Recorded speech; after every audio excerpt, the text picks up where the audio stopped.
Good morning, everyone. So, today we will start with Laplace transform.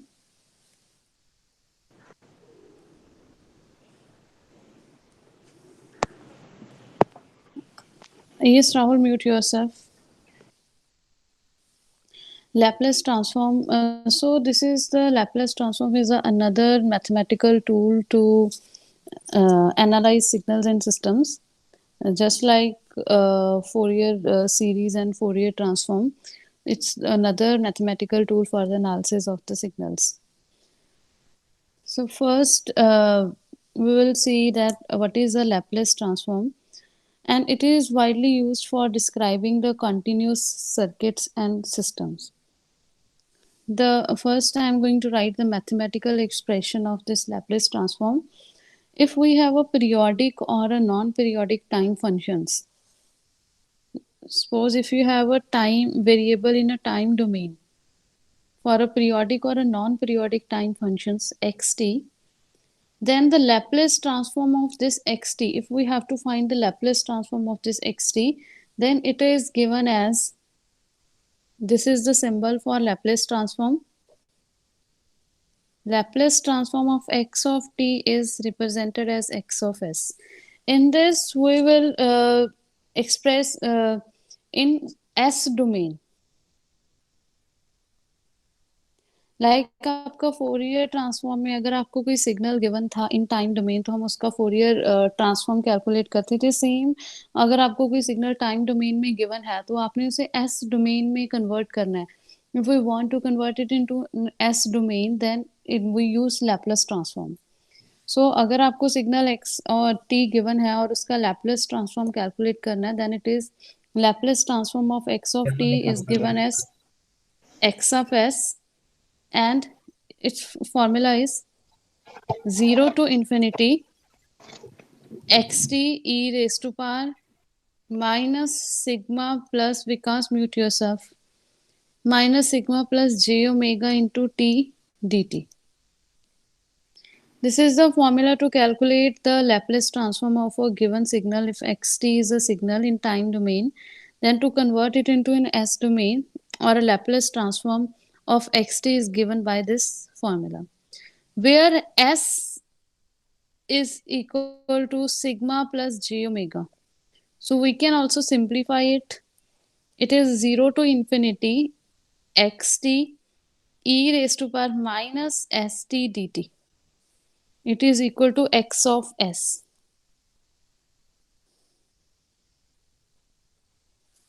So x of s is given as 0 to infinity xt e raised to power minus st dt, where s is equal to sigma plus j omega. Now, if we have a unilateral Laplace transform, then this is the formula for the unilateral Laplace transform, or we can say one-sided. And for bilateral or two-sided,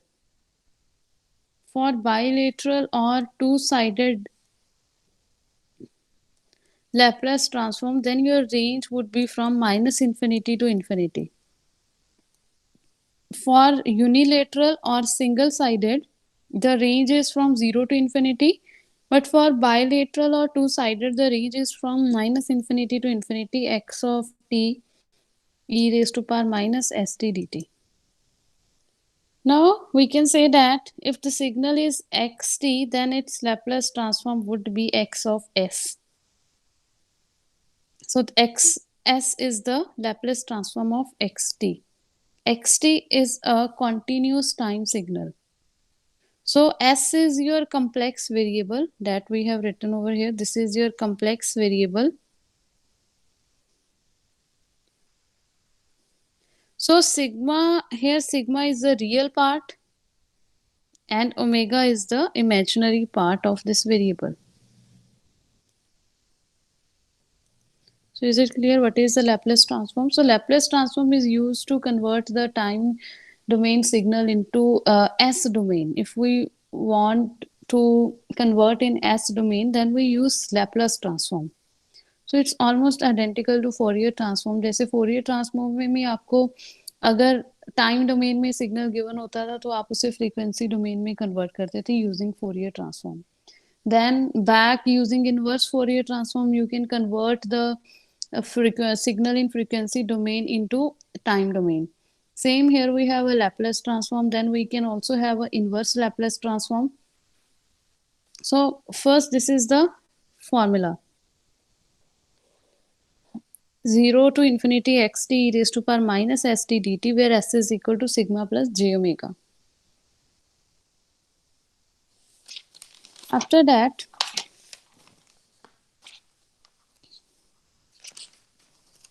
we have conditions of existence or a convergence of a Laplace transform. Conditions of existence or convergence of Laplace transform.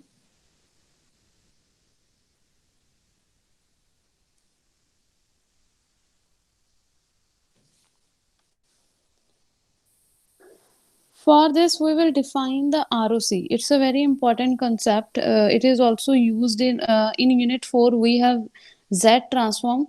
There we will also use this ROC. ROC आपका Laplace transform के में भी है and in Z transform के लिए भी. Now, what is ROC? It is the region of convergence. जब भी हमने किसी का भी लैपलेस ट्रांसफॉर्म फाइंड आउट करना है, we can find it using the direct formula, but we also have to define this ROC for that. हमने ये आरओसी भी डिफाइन कर रही है साथ में और लैपलेस ट्रांसफॉर्म भी कैलकुलेट करना है. So first of all we will discuss that what is ROC. It is the region of convergence. So we can say that ROC is the range of complex variable in S plane. That suppose this is S is equal to sigma plus j omega. Then ROC is the range of complex variable in the S plane for which the Laplace transform is finite or convergent. Means ये आपकी एक range define करता है जिसके लिए आपका जो Laplace transform आए, फाइनाइट आए या फिर कन्वर्जेंट आए, कि आपका जो लैप्लेस ट्रांसफॉर्म है वो आपका कन्वर्ज होना चाहिए या फिर उसकी वैल्यू है वो फाइनाइट आए. That is ROC. So in S plane we have sigma on x-axis and j omega on y-axis. This is your S plane where we have sigma on x-axis and j omega on y-axis. This is your S plane. S is equal to sigma plus j omega. So as I have told you that it is a range of complex variable. Complex variable is S in S plane for which the Laplace transform is finite. So here we have few properties of ROC. ROC की जो properties है, जो main property है ROC की, that is that it should not include any poles. ROC does not include any poles. What it means कि अगर आपका f of s Laplace transform calculate करके 1/s+2 आ गया, आपका लैप्लेस ट्रांसफॉर्म में s की टर्म्स में आंसर आएगा. जैसे फोरियर सीरीज में, फोरियर ट्रांसफॉर्म में आपने देखा होगा आपका ओमेगा की टर्म्स में आता था. इन दिस आपका जो suppose this is your Laplace transform f of s and it is equal to 1/s+2. अब हमने इसका ROC कैलकुलेट करना है कि ROC इसका क्या है. सो ROC की जो प्रॉपर्टी है वो है that it does not include any poles. किसमें जो आपका ROC है उसमें आपके कोई पोल्स नहीं आने चाहिए. बट इट मीन्स कि अगर हम s+2 को इक्वेट करते हैं इक्वल टू 0 तो s की वैल्यू क्या आएगी, -2 आएगी. अगर हम s+2 को डिनोमिनेटर को इक्वल टू 0 करते हैं तो आपकी s की वैल्यू -2 आ गई. तो अगर f ऑफ -2 की हम वैल्यू चेक करते हैं, it is 1/0. 1/0 is infinite. Means अगर आप पोल्स इंक्लूड कर रहे हो, पोल्स मीन्स जैसे अब यहाँ से हमने s की वैल्यू -2 निकाली, अगर आप पोल्स इंक्लूड कर रहे हो तो जो आपके ROC है वो आपका इनफाइनाइट आ जाएगा. Means it is not finite. तो ROC क्या होता है कि ये वो रेंज होती है कम्प्लेक्स वेरिएबल की जिसके लिए आपका जो लैप्लेस ट्रांसफॉर्म है वो फाइनाइट आए। बट अगर आप पोल्स इंक्लूड कर लोगे, पोल्स मीन्स जो डिनोमिनेटर में होते हैं आपके, तो अगर आपका यहाँ -2 है, जीरोस आपके न्यूमिनेटर में होते हैं, poles are in the denominator, means किस वैल्यू के लिए आपके डिनोमिनेटर की वैल्यू 0 आती है उसे हम पोल्स बोलते हैं। कि अगर आप यहाँ -2 पुट करोगे तो आपका डिनोमिनेटर क्या हो जाएगा, 0 हो जाएगा। सो पोल्स होते हैं कि जिसके लिए आपका डिनोमिनेटर की वैल्यू है वो 0 आए।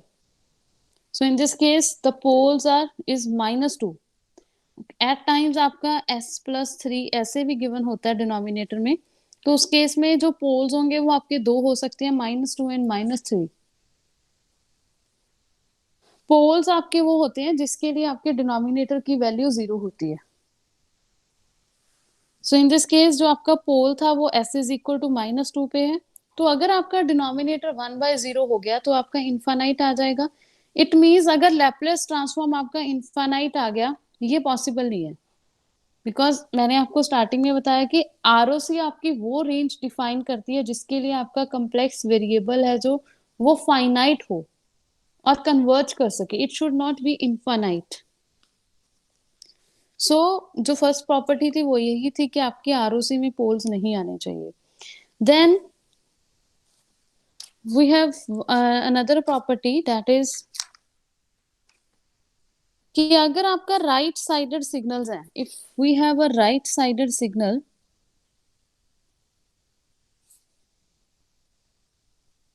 we have two types of signals, left sided and right sided.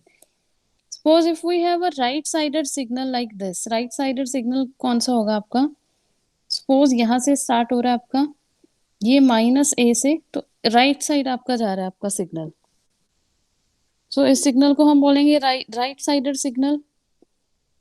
तो इसकी जो आरओसी होगी वो भी आपकी राइट साइड होगी, लाइक दिस। जो आरओसी आएगा, एरिया आएगा, वो आपका सारा राइट साइड आएगा।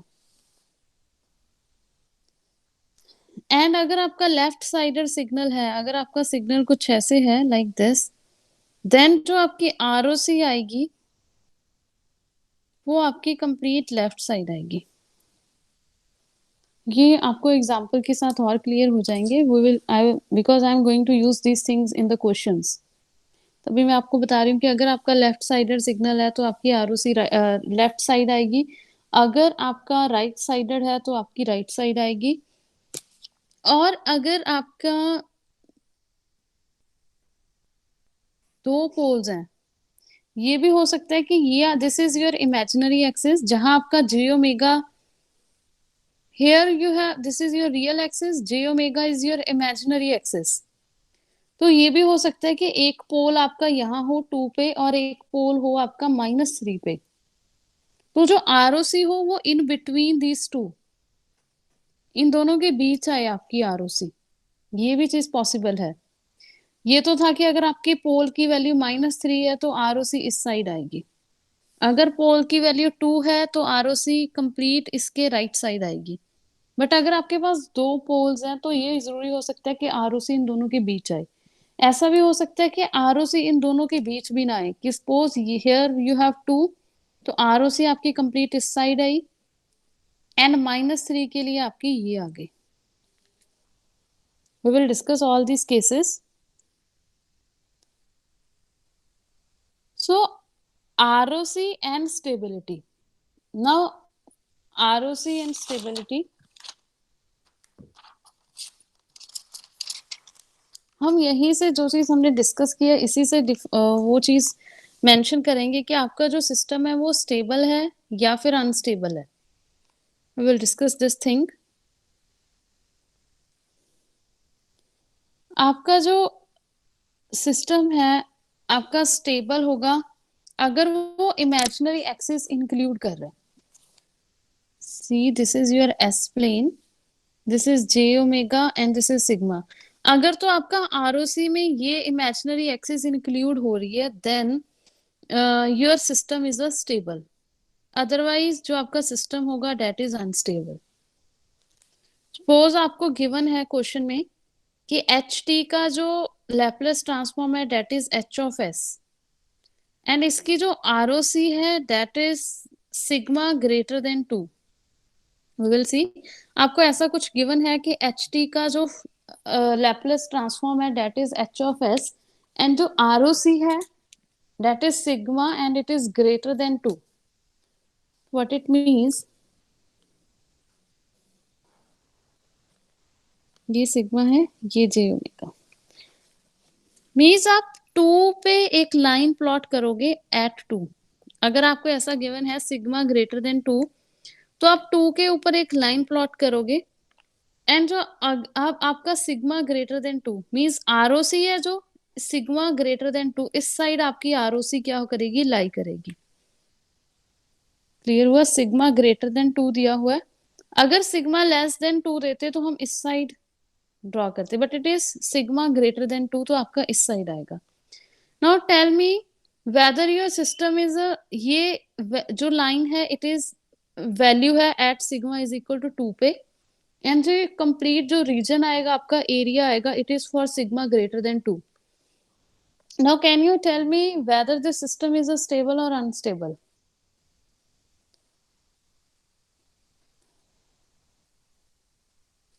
No, can you non. Tell? Yes, as I have told you, आपकी ये imaginary axis J omega is your imaginary axis, ये आपकी इंक्लूड नहीं हो रही आरओसी में, so this system is your unstable. Now we will see one more example. आपको ROC given है दैट सिग्मा लेस देन 2, तो सेम हम एक्सप्लेन ये प्लॉट करेंगे सिग्मा जे ओमेगा, सिग्मा की वैल्यू 2 पे एक लाइन है। अब आरओसी आपको गिवन है कि कंप्लीट रीजन है, ROC is the complete region for sigma less than 2, means less than 2 के बाद वाला ये कंप्लीट एरिया, ये वाला पार्ट नहीं आएगा, इसमें ये आएगा। So is it a stable और अनस्टेबल? Stable ma'am. यस, ये ऐसे हमने चेक करना। Now this is a stable because it is including this imaginary axis J omega axis, so your system is stable. In this way we can check whether a system is a stable or unstable। और आपको ROC ऐसे भी given हो सकती है, ये हमें questions में भी चीज आगे आएगी कि एच टी का जो लैपलेस ट्रांसफॉर्म है that is H of S, and ROC हमने आपको गिवन है कि sigma greater than -1 but less than 2। इस केस में here you will plot sigma, here you have j omega, एक आप वैल्यू प्लॉट करोगे -1 पे और एक आप प्लॉट करोगे 2 पे। ये सिग्मा की वैल्यू है at 2 and this is the value of sigma at 1 -1। 2 values आ गई आपकी बिकॉज 2 आपको गिवन है। देन जो आपकी आरओसी है जो सिग्मा की वैल्यू है इट इज ग्रेटर देन -1, तो इस साइड आएगी, कंप्लीट रीजन होगा ये ग्रेटर देन -1 वाला। एंड सिग्मा लेस देन 2 के लिए ये वाला कंप्लीट इस साइड वाला। इट मीन्स जो आपका आरओसी होगा इन दोनों का ये कॉमन एरिया आएगा आरओसी। तो इसमें सिस्टम आपका स्टेबल है या अनस्टेबल है? स्टेबल। इसमें भी आपका स्टेबल है because it is including an imaginary axis. Now एक लास्ट केस है आपका कि अगर आपको आरओसी गिवन है greater than -3 but less than -2। Now tell me कि ये आपका स्टेबल है या अनस्टेबल है? Unstable ma'am. यस, अगर आप इसके लिए दोनों के लिए प्लॉट करोगे आपका ये -3 एंड -2, ये सिग्मा इज इक्वल टू -2 के लिए है, it is for sigma is equal to -3 के लिए।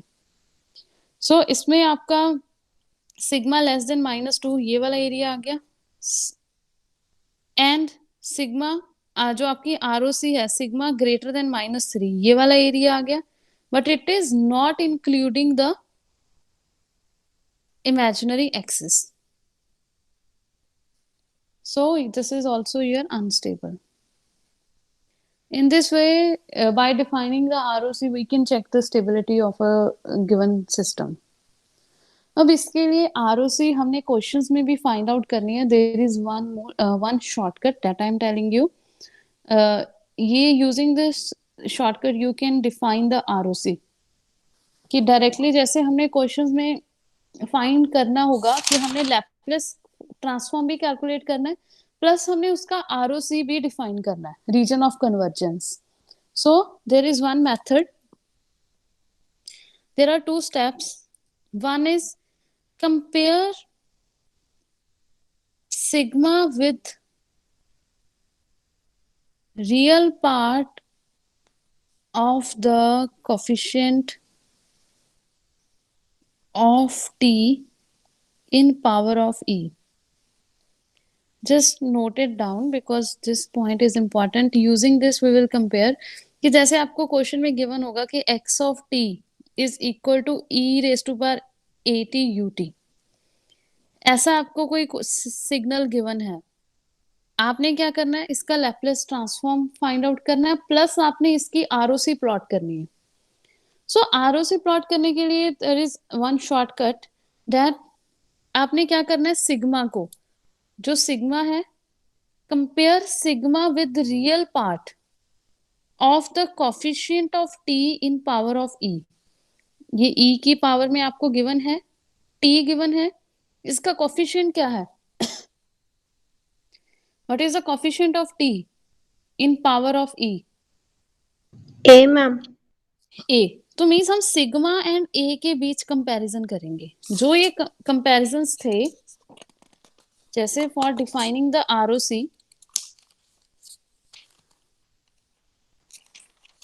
यस, ये जो हमने कंपैरिजंस किए हैं, sigma less than 2, sigma greater than 2, तो ये 2 या जो 2 है, 3 है, ये क्या है, a.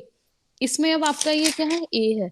यहाँ 2 भी गिवन हो सकता था तो हम 2 ले लेते कि अगर आपका ऐसा होता e raise to power 2t ut, तो कंपैरिजन सिग्मा एंड 2 के बीच होता.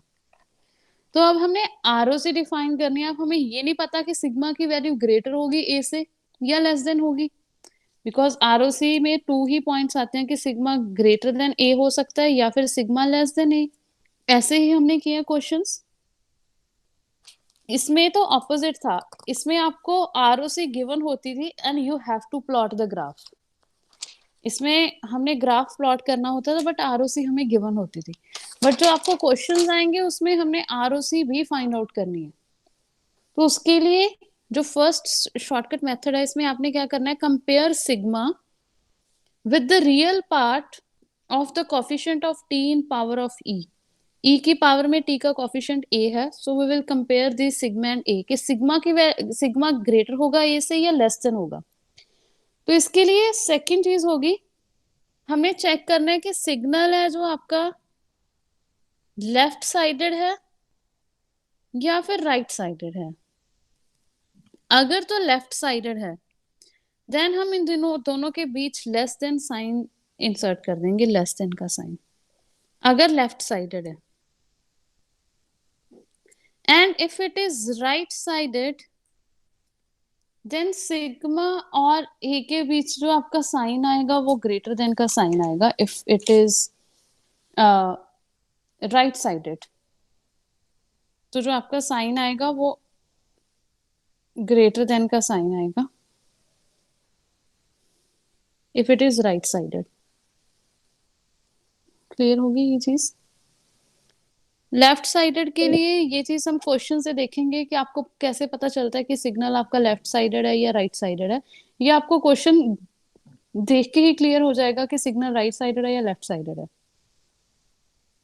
Now is it clear?